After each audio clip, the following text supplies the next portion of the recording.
नमस्कार।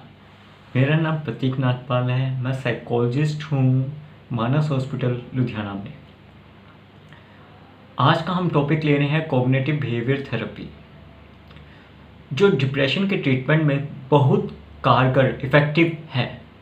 कॉग्निशन का मतलब होता है सोच या विचार, और वही बिहेवियर का मतलब होता है व्यवहार। ऐसा पाया गया है कि जिन लोगों में डिप्रेशन होता है उनकी सोच नेगेटिव पैटर्न ले लेती है। मोस्ट ऑफ द टाइम ज़्यादातर उनके मन में नेगेटिव विचार आता है बिना किसी कारण के, जिसको हम बोलते हैं नेगेटिव ऑटोमेटिक थॉट।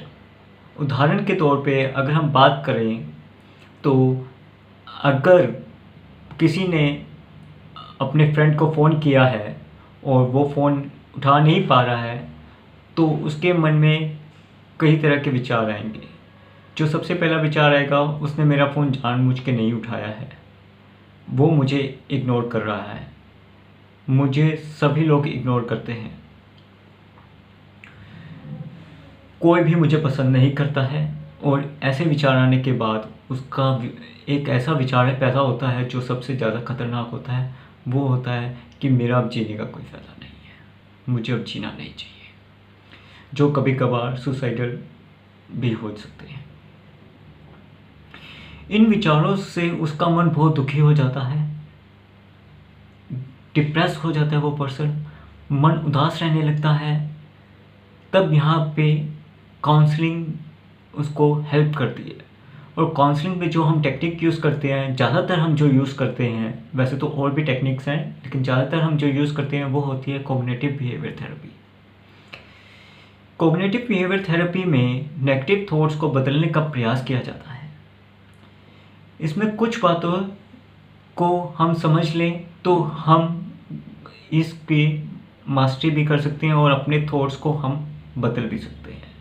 जो सबसे पहली बात ध्यान रखने वाली है वो है अपने नेगेटिव थॉट्स को पहचानना, अपने नकारात्मक विचारों को समझना। उसके बाद हम आते हैं अपने मूड को पहचानना। जब हम नेगेटिव थॉट्स को पहचान लेते हैं, अपने मूड को पहचान लेते हैं, फिर हम आते हैं कि हम इसकी बजाय और कौन सा ऐसा विचार लेके आ सकते थे जिससे हमारा मूड डिस्टर्ब ना हो, हमारा मन उदास ना हो। उदाहरण के तौर पे हम वो फ़ोन वाला ही एग्जांपल वापस लेते हैं, उदाहरण लेते हैं। जैसे अगर मेरा फ़ोन किसी ने नहीं उठाया और मेरे मन में ये विचार आता है वो मुझे जानबूझ के इग्नोर कर रहा है, इसकी जगह मैं ऑल्टरनेटिव विचार लेके आ सकता था।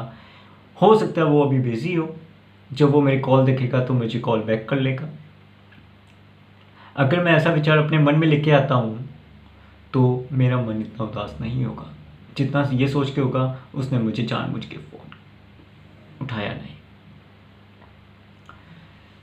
ये CBT बहुत इलेबोरेट तरीके से होती है। ये मैंने आपको एक बहुत छोटा सा एक उदाहरण देके समझाने की कोशिश की है। आशा करता हूँ आपको ये चीज़ समझ में आई हो।